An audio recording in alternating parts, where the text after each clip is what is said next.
पिछले 24 घंटों का जो घटनाक्रम है बहुत तेजी से बदला है। हम सबको बड़ा आश्चर्य हुआ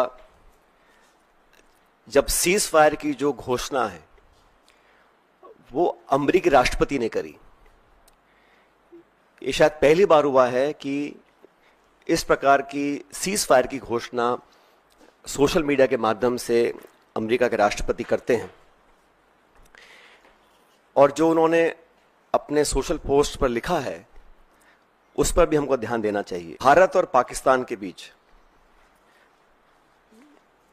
जो मसला है उसका अंतर्राष्ट्रीयकरण करने का जो एक ये नया कदम हम लोगों ने देखा है, ये बहुत आश्चर्यजनक है। जब ये घोषणा मीडिया के माध्यम से, और मैं सिर्फ उन बातों को रखना चाहता हूं जो पब्लिक डोमेन में है, काफी कुछ ऐसी बातें हैं जो हम सबको जानकारी में नहीं है, लेकिन जो पब्लिक डोमेन में है उसको देखकर लगता है कि बहुत से सवाल खड़े हुए हैं।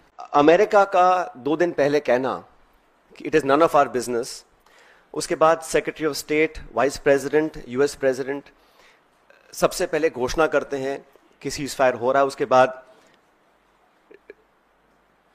पाकिस्तान और भारत भी सीज फायर का ऐलान करते हैं। ये जो मीडिएशन है इसको क्या भारत सरकार ने एक्सेप्ट किया है और किन कंडीशंस पे इस प्रकार की घोषणा अमेरिका ने करी है, ये बहुत बड़ा सवाल है। उसमें कश्मीर का जिक्र किया गया है।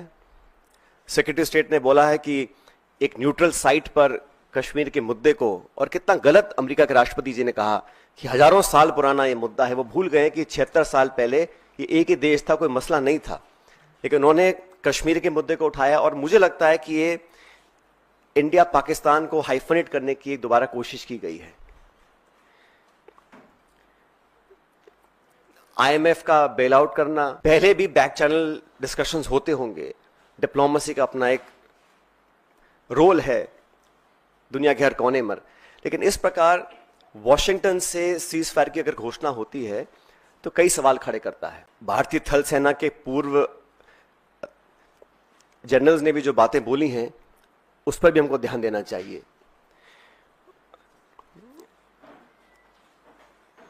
मैं मानता हूं कि सीज फायर की घोषणा के बाद